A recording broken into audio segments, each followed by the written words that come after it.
Hi friends, എല്ലാവർക്കും കാറ്റത്തെ കിളിക്കൂടിന്റെ വരാനിരിക്കുന്ന ഒരു എപ്പിസോഡ് റിവ്യൂയിലേക്ക് സ്വാഗതം. ഈ റിവ്യൂ നിങ്ങൾക്ക് ഇഷ്ടമായെങ്കിൽ ലൈക്ക് ചെയ്തും സബ്സ്ക്രൈബ് ചെയ്തും സപ്പോർട്ട് ചെയ്യണേ. സുഭാഷിന്റെ വീട്ടിൽ ചെന്ന് വിരുന്ന് കഴിച്ചതിന് ശേഷം ഭർത്താവിന്റെ ഒപ്പം വീട്ടിലേക്ക് വന്ന സുനന്ദ സന്തോഷത്തോടുകൂടി റൂമിലിരുന്ന് ഓർക്കുകയാണ്. സുഭാഷ് തനിക്കും തന്റെ ഭർത്താവിനും ഭക്ഷണം വിളമ്പി തന്നതും സ്നേഹത്തോടുകൂടി സംസാരിച്ചതും കിളിക്കൂട്ടിലുള്ള എല്ലാവരും വളരെ സ്നേഹത്തോടുകൂടി അവരോട് പെരുമാറിയതുമെല്ലാം. തുടർന്ന് കണ്ണു നിറഞ്ഞ ജനലിന്റെ അരികിലേക്ക് നോക്കുന്ന സുനന്ദ ഓർക്കുകയാണ്. സുഭാഷ് റോഡിലൂടെ നടന്നു പോകുമ്പോൾ ആ ജനലിലൂടെ സുനന്ദ സുഭാഷിനെ നോക്കുന്നത്. ശേഷം വിഷമത്തോടുകൂടി ആലോചിച്ച് സുനന്ദ ബെഡിലേക്ക് ഇരിക്കുമ്പോൾ സുനന്ദ എന്ന് വിളിച്ച് ഭർത്താവ് അരികിലേക്ക് വരികയാണ്. പെട്ടെന്നൊന്ന് പതറി സുനന്ദ അവിടെ നിന്ന് എഴുന്നേൽക്കുമ്പോൾ ഭർത്താവ് ചോദിക്കുന്നു, വിഷമിച്ചിരിക്കുകയാണോ? ഈ വീട് വിട്ടു പോകുന്നതോർത്താണോ വിഷമിക്കുന്നത്? സുനന്ദ പറയുകയാണ്, ഞാൻ ജനിച്ച അന്ന് മുതൽ ഈ റൂമിലായിരുന്നു ഉറങ്ങിയിരുന്നത്. ഇനി ഞാൻ വേറെ എവിടെയോ അല്ലേ ഉറങ്ങാൻ പോകുന്നത്. ഇത് കേട്ട് ഭർത്താവ് പറയുന്നു, വിഷമിക്കണ്ട, നീ വീട്ടിലേക്ക് വന്നാലും നിനക്ക് ഇഷ്ടമുള്ളപ്പോഴൊക്കെ ഇങ്ങോട്ട് വരാം. ഞാൻ അതിന്റെ പേരിൽ വഴക്ക് പറയുകയൊന്നുമില്ല. വിഷമിക്കണ്ട, നമുക്ക് പോകാം. ഇത് കേട്ട് സുനന്ദ ഭർത്താവിന്റെ ഒപ്പം റൂമിൽ നിന്ന് ഇറങ്ങി വരികയാണ്. ഗംഗാധരനും ധനശേഖരനും ലളിതയും എല്ലാം സാധനങ്ങൾ എടുത്ത് വണ്ടിയിലേക്ക് വെക്കുകയാണ്. സുനന്ദയെ തലോടിക്കൊണ്ട് ലളിത പറയുന്നു, മോളെ, മോന്റെ അച്ഛനും അമ്മയും പറയുന്നത് കേട്ട് ജീവിക്കണം. ആരെയും എതിർത്ത് സംസാരിക്കരുത്. നല്ല പെണ്ണാണെന്നുള്ള പേര് കേൾക്കണം ഞങ്ങൾക്ക്. ഞങ്ങൾ നിന്നെ നന്നായി വളർത്തിയെന്ന് അവരെല്ലാവരും പറയണം. മനസ്സിലാകുന്നുണ്ടോ? ഇത് കേട്ട് സുനന്ദ തലയാട്ടുമ്പോൾ പൊട്ടിക്കരഞ്ഞ് സുനന്ദയെന്ന് വിളിച്ച് കെട്ടിപ്പിടിക്കുകയാണ് ലളിത. സുനന്ദ ഒന്നും മിണ്ടാതെ നിൽക്കുകയാണ്. വീട് വിട്ടു പോകുന്നതിൽ സുനന്ദയ്ക്ക് ഒരു വിഷമവും ഇല്ല. ഗംഗാധരനും ധനശേഖരനും എല്ലാം കണ്ണീര് തുടയ്ക്കുകയാണ്. കരയാതമ്മയെന്ന് സുനന്ദ പറയുമ്പോൾ ഭർത്താവിന്റെ അരികിലേക്ക് വന്ന കയ്യിൽ പിടിച്ച് ധനശേഖരൻ പറയുന്നു, എന്റെ മോളെ നന്നായി നോക്കണേ മോനെ. ഞങ്ങളുടെ ഒരേ ഒരു മോള. അവളുടെ ഭാഗത്ത് എന്തെങ്കിലും തെറ്റുണ്ടെങ്കിൽ മോൻ പറഞ്ഞാ മനസ്സിലാക്കണം. സുനന്ദയുടെ ഭർത്താവ് പറയുകയാണ്, അച്ഛൻ എന്നെ പറ്റി അറിയില്ലേ? അവൾ എന്ത് തെറ്റ് ചെയ്യാനാ? ഞങ്ങളൊരു നല്ല ജീവിതം തുടങ്ങാൻ പോവുകയല്ലേ. രണ്ടുപേരുടെ ഭാഗത്തും തെറ്റുകൾ ഉണ്ടാകും. ഞങ്ങൾ സംസാരിച്ചത് ശരിയാക്കിക്കോളാം. ധനശേഖരൻ പൊട്ടിക്കരയുകയാണ്. അച്ഛൻ കരയാതെ എന്ന് പറഞ്ഞ് സുനന്ദയുടെ ഭർത്താവ് ധനശേഖരനെ സമാധാനിപ്പിക്കാനായി ശ്രമിക്കുമ്പോൾ ഗംഗാധരനും കരയുകയാണ്.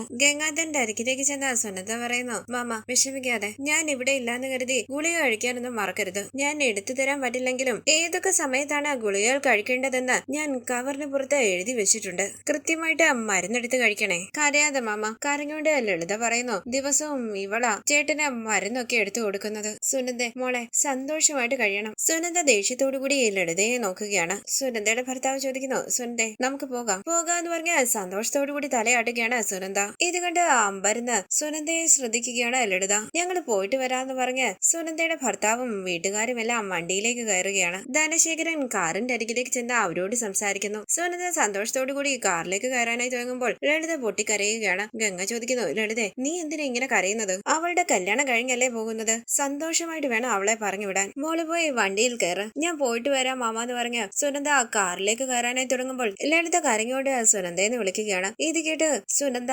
ലളിതയുടെ അരികിലേക്ക് വരുമ്പോൾ കയ്യിൽ പിടിച്ച് കരഞ്ഞോണ്ട് ലളിത ചോദിക്കുകയാണ്, എന്താടി ഇത്രയും വർഷം ജീവിച്ച നിന്റെ സ്വന്തം വീട്ടിൽ നിന്നും ഭർത്താവിന്റെ വീട്ടിലേക്ക് പോവുകയല്ലേ നീ? നിന്റെ കണ്ണിൽ നിന്നും ഒരു തുള്ളി കണ്ണീര് പോലും വരുന്നില്ലല്ലോടി. ഈ കല്യാണം വേണ്ടെന്ന് പറഞ്ഞ നീ ഈ വീട്ടിൽ നിന്നും ഭർത്താവിന്റെ വീട്ടിലേക്ക് പോയാൽ മതിയെന്നുള്ള രീതിയിലാണ് ഭർത്താവിനൊപ്പം ഇവിടുന്ന് പോകുന്നത്. നിന്റെ അമ്മയുടെ അച്ഛന്റെ അടുത്ത് നിന്നാ നീ പോകുന്നത്. അങ്ങനെ ചിന്തിക്കുമ്പോഴെങ്കിലും നിന്റെ കണ്ണിൽ നിന്ന് ഒരു തുള്ളി കണ്ണീര് പോലും വരുന്നില്ലേ? ഇത് കേട്ട് പുച്ഛത്തോടുകൂടി ചിരിച്ച് സുനന്ദ ചോദിക്കുകയാണ്, ഈ വീട്ടിൽ അമ്മ എന്നെ ഒരുപാട് പെടാപ്പാട് പെടുത്തിയിട്ടുണ്ട്. എന്നിട്ട് അമ്മയെ വിട്ടു പോകുമ്പോൾ ഞാൻ കരയണോ? ഞാൻ ഇവിടുന്ന് വളരെ സന്തോഷത്തോടു കൂടിയാ എന്റെ ഭർത്താവിന്റെ വീട്ടിലേക്ക് പോകുന്നത്. എന്നെ അമ്മ എന്തോരം അടിച്ചിട്ടുണ്ട്. ഇനി എനിക്ക് അമ്മയുടെ അടിയൊന്നും കൊള്ളണ്ടല്ലോ. എപ്പം നോക്കിയാലും എന്നെ വഴക്ക് പറയുക, റോഡിൽ വെച്ച് വഴക്ക് പറയുകയും തല്ലുകയും ചെയ്യുക. എന്നെ അമ്മ എന്തോരം ടോർച്ചർ ചെയ്തിട്ടുണ്ട്. ഞാൻ പറയുന്നത് ഒരിക്കലെങ്കിലും അമ്മ കേട്ടിട്ടുണ്ടോ? ഇങ്ങനെ എന്റെ കല്യാണം കഴിഞ്ഞു പോകണമെന്നല്ലേ അമ്മ ആഗ്രഹിച്ചത്. ഞാൻ പോവാ. ഇത് കേട്ട് ഞെട്ടി കണ്ണു നിറങ്ങി നിൽക്കുകയാണ് ലളിതയും ഗംഗാധരനും. ഞാൻ പോട്ടെ, എന്റെ കൈ വിടുന്ന് പറഞ്ഞ് ദേഷ്യത്തോടുകൂടി സുനന്ദ ലളിതയുടെ കൈ തട്ടി മാറ്റുകയാണ്.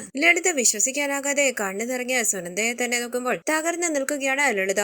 ധനശേഖരനോട് യാത്ര ചോദിച്ച് ഭർത്താവിന്റെ ഒപ്പം കാറിൽ കയറി സന്തോഷത്തോടുകൂടി അവിടെ നിന്ന് പോകുകയാണ് സുനന്ദ. കണ്ണു നിറങ്ങി പുഞ്ചിരിച്ച് ഗംഗാധരനും ധനശേഖരനും അവര് പോകുന്നത് നോക്കി നിൽക്കുമ്പോൾ പൊട്ടിക്കരയുകയാണ് ലളിത. ഭർത്താവിന്റെ ഒപ്പം കാറിൽ കിളിക്കൂടിന്റെ മുന്നിലെ റോഡിലൂടെ പോകുന്ന സുനന്ദ കണ്ണു നിറഞ്ഞ് കിളിക്കൂട്ടിലേക്ക് നോക്കുകയാണ്. അവിടെ ആരെയും കാണുന്നില്ല. കിളിക്കൂടിന്റെ വാതില് തുറന്നു കിടക്കുകയാണ്. സുനന്ദ എത്തി വലിഞ്ഞ അകത്തേക്ക് നോക്കുന്നു. സുഭാഷിനെ ഒരു നോക്ക് കാണാനായി. സുനന്ദ പക്ഷെ അവിടെ ആരെയും കാണുന്നില്ല. കാറ് മുന്നോട്ടേക്ക് പോകുമ്പോൾ കണ്ണു നിറഞ്ഞ് വളരെ വിഷമത്തോടു കൂടി ആലോചിച്ചിരിക്കുകയാണ് സുനന്ദ. ഭർത്താവ് സുനന്ദയെ ശ്രദ്ധിക്കുന്നുണ്ട്. സ്നേഹത്തോടുകൂടി സുനന്ദയെ ആശ്വസിപ്പിച്ച് കയ്യിലേക്ക് പിടിക്കുകയാണ് ഭർത്താവ്. സുനന്ദ ഞെട്ടി ഭർത്താവിനെ തിരിഞ്ഞു നോക്കുമ്പോൾ പുഞ്ചിരിച്ച് ഞാനുണ്ടെന്ന് കണ്ണുകൊണ്ട് കാണിക്കുകയാണ് ഭർത്താവ്. സുനന്ദയും പുഞ്ചിരിച്ച് തലയാട്ടുന്നു. തുടർന്ന് രാവിലെ വളരെ സന്തോഷത്തോടുകൂടി പാട്ടൊക്കെ കേട്ട് ദോശ ഉണ്ടാക്കുകയാണ് സുഭാഷ്. വാതിലിന്റെ അരികിലേക്ക് വന്ന നിധിയും സുധീഷും മറിഞ്ഞു നിന്ന് സുഭാഷിനെ ശ്രദ്ധിക്കുന്നു. പാട്ട് കേൾക്കുക മാത്രമല്ല, പാട്ട് പാടിക്കൊണ്ടാണ് സുഭാഷ് പാചകം ചെയ്യുന്നത്.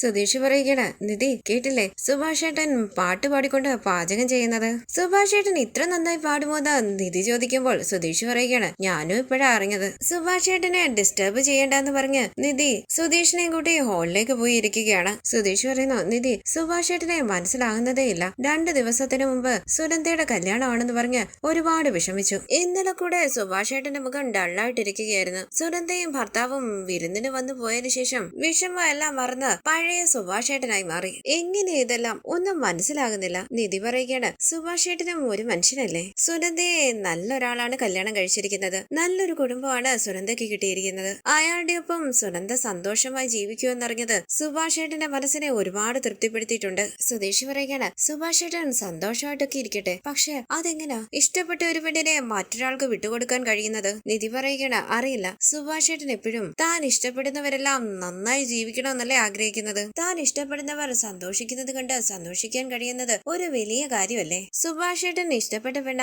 സുനന്ദ ഇപ്പം കല്യാണം കഴിഞ്ഞ് സന്തോഷമായിട്ട് കഴിയുന്നത് സുഭാഷ് ഏട്ടനും സന്തോഷമുള്ള കാര്യമാണ്. അത് തന്നെ സുഭാഷ് ഏട്ടനൊരു സമാധാനം കൊടുക്കില്ലേ. ഇത് കേട്ട് സുധീഷ് പറയുകയാണ്, സൂപ്പർ നിധി, എന്നെക്കാളും നന്നായി നിധി സുഭാഷ് ഏട്ടനെ മനസ്സിലാക്കിയിട്ടുണ്ട്. നിധി പറയുകയാണ്, ഞാൻ വന്ന അന്ന് മുതൽ സുഭാഷ് ഏട്ടനെ കാണുന്നതല്ലേ. സുഭാഷ് ഏട്ടൻ എങ്ങനെയൊക്കെ ചിന്തിക്കുമെന്ന് എനിക്കറിയില്ലേ. അവിടേക്ക് വന്ന സുഭാഷ് ചോദിക്കുന്നു, മോളെ റെഡിയായോ, ഇന്റർവ്യൂ ഇല്ലേ? നിധി പറയുന്നു, ഉണ്ട് സുഭാഷ് ഏട്ടാ, HR റൗണ്ട് 10 മണിയാകുമ്പോഴേക്കും ചെല്ലാൻ പറഞ്ഞിട്ടുണ്ട്. സുഭാഷ് പറയുന്നു, മോക്ക് ഉറപ്പായും ഈ ജോലി കിട്ടും. നിധി പറയുകയാണ്, ഞാനും അങ്ങനെ തന്നെ വിചാരിക്കുന്നത് സുഭാഷ് ഏട്ടാ. അങ്ങനെ അവർ വളരെ സന്തോഷത്തോടു കൂടി സംസാരിക്കുകയാണ്. സുധീഷ് പറയുകയാണ്, സുഭാഷ് ഏട്ടാ, അച്ഛനാണല്ലോ എപ്പോഴും വ്യത്യസ്തമായ പാട്ടുകളൊക്കെ പാടുന്നത്. ഇന്ന് സുഭാഷ് ഏട്ടൻ ആ ജോലി ഏറ്റെടുത്തോ? പാട്ട് സൂപ്പറായിട്ട് പാടുന്നുണ്ടല്ലോ. ഇത് കേട്ട് നിധി പുഞ്ചിരിക്കുമ്പോൾ സുഭാഷ് ചോദിക്കുകയാണ്, എടാ ഇവിടെ കേട്ടായിരുന്നോ ഞാൻ പാടിയത്? സുധീഷ് പറയുകയാണ്, ആ കേട്ടു.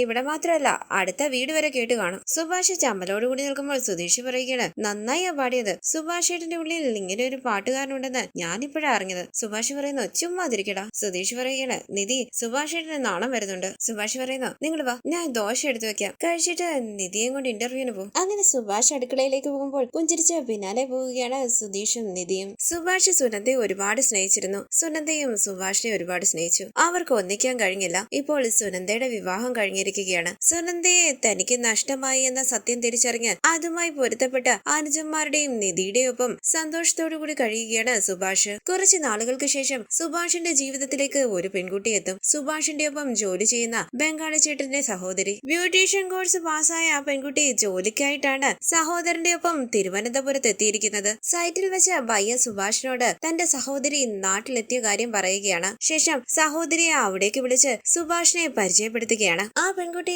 സുഭാഷിനെ തന്നെ നോക്കി അരികിലേക്ക് നടന്നു വരികയാണ്. സുഭാഷും ആ പെൺകുട്ടിയെ തന്നെ നോക്കി നിൽക്കുകയാണ്. ആ കുട്ടി അരികിലേക്ക് വരുമ്പോൾ ബയ്യ പറയുന്നു, ഇതാണ് എന്റെ സഹോദരി. സുഭാഷ് പറയുന്നു, നമസ്കാരം, സുഖമായിട്ടിരിക്കുന്നോ? ആ കുട്ടി സംശയത്തോടുകൂടി ബയ്യയെ നോക്കുമ്പോൾ ബയ്യ പറയുകയാണ്, അവൾക്ക് അത്ര നന്നായി മലയാളം അറിയില്ല, ഹിന്ദിയെ അറിയുകയുള്ളൂ. ഇത് കേട്ട് സുഭാഷ് പറയുകയാണ്, അങ്ങനെയാണോ? മേരാ നാം സുഭാഷ്. അനുജത്തിയെ പറ്റി ബയ്യ ഒരുപാട് പ്രാവശ്യം പറഞ്ഞിട്ടുണ്ട്. ബയ്യ താമസിക്കുന്ന വീട് സൗകര്യങ്ങളെല്ലാം ഉള്ളതാണോ? ചെറിയ വീടല്ലേ? ഇതെല്ലാം കേട്ട് ആ കുട്ടി സംശയത്തോടു കൂടി നിൽക്കുമ്പോൾ പറ്റാവുന്ന രീതിയിലൊക്കെ ഹിന്ദി പറഞ്ഞ ആ കുട്ടിയോട് വീടിന്റെ കാര്യമൊക്കെ ചോദിക്കുകയാണ് സുഭാഷ്. ഇത് കേട്ട് ആ കുട്ടി സംശയത്തോടു കൂടി നിൽക്കുമ്പോൾ സുഭാഷ് ഹിന്ദിയിൽ ചോദിക്കുന്നു, അതായത് ബയ്യ ഗർ ചോട്ട, കുഴപ്പമില്ലെന്ന് ആ പെൺകുട്ടി പറയുമ്പോൾ ബയ്യ പറയുകയാണ്, വീട്ടിലെ കുറച്ച് കഷ്ടപ്പാടുണ്ട് ബയ്യ. ഇവള് ബ്യൂട്ടീഷ്യൻ കോഴ്സ് കഴിഞ്ഞതാ. ഇവിടെ ഒരുപാട് പേര് ബ്യൂട്ടീഷ്യനായി ജോലി ചെയ്യുന്നില്ലേ, അതാ ഞാൻ ഇവളെ ഇങ്ങോട്ട് കൂട്ടിക്കൊണ്ടുവന്നത്. സുഭാഷ് പറയുന്നു, അത് നല്ല കാര്യമല്ലേ. അങ്ങനെ ബയ്യയോടും സഹോദരിയോടും സന്തോഷത്തോടു കൂടി സംസാരിക്കുകയാണ് സുഭാഷ്. പിന്നീട്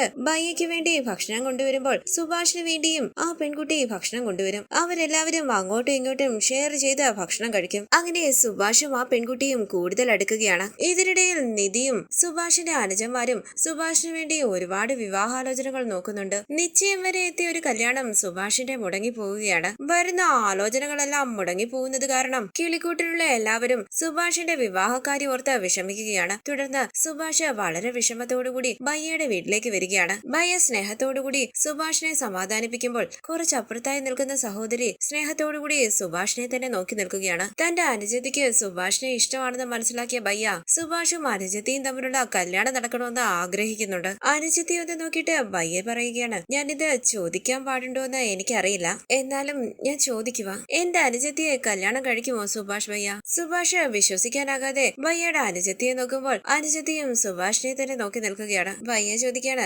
എവിടേക്കോ പെണ്ണിനെ അന്വേഷിക്കുന്നു. എന്റെ അനുജത്തിയെ ഭയ്യ കാണുന്നില്ലേ? അവളെ കല്യാണം കഴിക്കണം. ഇത് കേട്ട് പുഞ്ചിരിച്ച് നാണത്തോടുകൂടി കുനിങ്ങി നിൽക്കുകയാണ് ഭയ്യയുടെ അനുജത്തി. സുഭാഷ് ആലോചിച്ചിരിക്കുമ്പോൾ ഭയ്യ അനുജത്തിയെ ശ്രദ്ധിക്കുന്നുണ്ട്. ഭയ്യ പറയുന്നു, അവളെ ഞാൻ ഇങ്ങോട്ട് കൂട്ടിക്കൊണ്ടുവന്നത് അവൾക്ക് നല്ലൊരു ജീവിതം ഉണ്ടാക്കി കൊടുക്കാനാ. ഇനി അവൾ ആ നാട്ടിൽ പോയി കഷ്ടപ്പെടാൻ ഞാൻ സമ്മതിക്കില്ല. ഭയ്യയെ പോലെ ഒരു നല്ല ആൾ എന്റെ അനുജത്തിയെ കല്യാണം കഴിച്ചാൽ ഞാനും എന്റെ കുടുംബവും ഒരുപാട് സന്തോഷിക്കും. എന്റെ അനുജത്തിയെ കല്യാണം കഴിക്കുമോ? നീ എന്താ ഈ പറയുന്നതെന്ന് സുഭാഷ് ചോദിക്കുമ്പോൾ ഭയ്യ പറയുകയാണ്, ഭയ്യ ഞങ്ങളുടെ കയ്യിൽ പണമില്ല, നല്ലൊരു വീടുമില്ല, അതുകൊണ്ടാണോ ഈ കല്യാണം വേണ്ടാന്ന് പറയുന്നത്? സുഭാഷ് ചോദിക്കുന്നു, നീ എന്താ ഇങ്ങനെയൊക്കെ പറയുന്നത്? അതൊന്നുമല്ല. ഭയ്യ പറയുന്നു, എന്റെ അനുജത്തിയെ ഭയ്യ കല്യാണം കഴിക്കണമെന്ന് ഞാൻ ഒരുപാട് ആഗ്രഹിക്കുന്നുണ്ട്. ഞാൻ ആഗ്രഹം പലപ്പോഴും ഭയ്യോട് പറഞ്ഞിട്ടുമുണ്ട്. അപ്പോഴൊക്കെ തമാശയായിട്ടാണ് ഭയ്യ എടുത്തിരുന്നത്. ഭയ്യ അവൾ എന്റെ അനുജത്തി ആയതുകൊണ്ട് ഞാൻ പറയുകയല്ല, അവള് നല്ലൊരു കുട്ടിയാണ്. ഭയ്യയുടെ കൂടി അവൾ സന്തോഷമായിട്ട് കഴിയും. ഭയ്യ അവളെ നന്നായി നോക്കുമെന്ന് എനിക്കറിയാം. സുഭാഷ് ഭയ്യ എന്റെ അനുജത്തിയെ കല്യാണം കഴിച്ചാൽ ഞാൻ ഒരുപാട് സന്തോഷിക്കും. അവളെ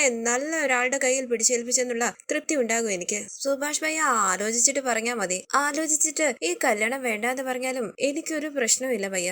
സുഭാഷ് അമ്പരന്ന് ഭയ്യയുടെ അനുജത്തിയെ നോക്കുമ്പോൾ അവൾ നാണത്തോടുകൂടി പുഞ്ചിരിച്ച് സുഭാഷിനെ നോക്കുകയാണ്. സുഭാഷ് വീണ്ടും തിരിഞ്ഞു നോക്കുമ്പോൾ അവൾ നാണത്തോടുകൂടി ചിരിച്ചുകൊണ്ട് അകത്തേക്ക് ഓടി പോവുകയാണ്. മറിഞ്ഞു നിന്ന് സുഭാഷിനെ നോക്കുന്നുണ്ട്. സുഭാഷ് മനസ്സിൽ പറയുന്നു, എന്താ ഇത്ര സന്തോഷത്തോടു കൂടി ഓടി പോകുന്നത്? ഒരുപക്ഷെ അവൾക്ക് എന്നെ ഇഷ്ടമാണോ? അങ്ങനെ സുഭാഷ് തിരിഞ്ഞ് ആ കുട്ടിയെ നോക്കുമ്പോൾ അവൾ പുഞ്ചിരിച്ച് നാണത്തോടുകൂടി സുഭാഷിനെ തന്നെ നോക്കി നിൽക്കുകയാണ്. ഒന്ന് ആലോചിച്ച് സുഭാഷും പുഞ്ചിരിച്ച് ആ പെൺകുട്ടിയെ നോക്കുകയാണ്. ഭയ്യ സംശയത്തോടുകൂടി അവരെ രണ്ടുപേരെയും ശ്രദ്ധിക്കുന്നുണ്ട്. സുഭാഷും ആ പെൺകുട്ടിയും പുഞ്ചിരിച്ച് മുഖത്തോട് മുഖം നോക്കുന്നത് കണ്ട് സന്തോഷത്തോടുകൂടി ഇരിക്കുകയാണ് ഭയ്യ. തുടർന്ന് ഭയ്യയുടെ സഹോദരിയെ ആദ്യമായി കണ്ടതും അവർ സംസാരിച്ചതും അവർ തമ്മിലുള്ള നല്ല നിമിഷങ്ങളും ഒക്കെ ഓർത്ത് സന്തോഷത്തോടുകൂടി കിളിക്കൂട്ടിലേക്ക് പോവുകയാണ് സുഭാഷ്. ഈ സീരിയലിന്റെ കൂടുതൽ വീഡിയോസിനായി ചാനൽ സബ്സ്ക്രൈബ് ചെയ്ത് സപ്പോർട്ട് ചെയ്യണേ. താങ്ക്